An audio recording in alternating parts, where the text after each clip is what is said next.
Само 36 училишта досега поднеле барање до Министерството за образование и наука да организираат настава со физичко присуство.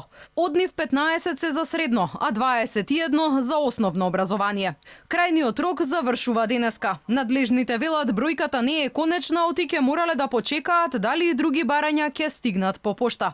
Барањата ќе ги разгледува специјална владина комисија. Секој училиште кој што смета дека согласно здравствените протоколи може да ги исполни условите, треба да поднесе барање. Владината комисија е составена од кабинетот на председателот на владата, Министерството за образование и Министерството за здравство како представник. Имаме представник на комисијата за заразни болести.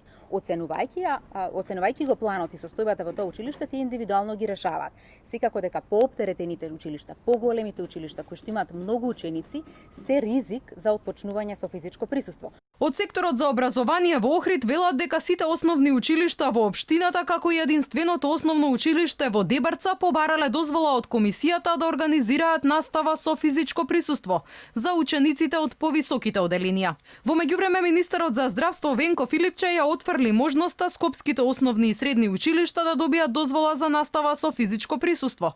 Дури и да имаат услови, комисијата нема да дозволи. Дециден беше министерот, бидејќи тоа според него дополнително ќе усложнело кризата со корона пандемијата. Од Сојузот на средношколци организираа протести и бараа комбинирана настава. Апелираа до надлежните оти ќе го бойкотираат онлайн учењето доколку не им биде дадена можност да бираат дали ќе учат во училница или од дома. Од друга страна, власта е во трка со времето да се подготви за почетокот на учебната година на 1 октомври.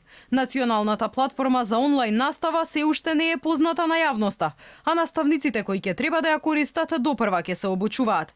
Сепак, надлежните велат платформата ќе била лесна за употреба. Инаку од политичката партија Алтернатива побараа учебната година наместо на 1 октомври да почне во јануари следната година, поради најавите за нов, уште посилен бран на коронавирусот во текот на есента.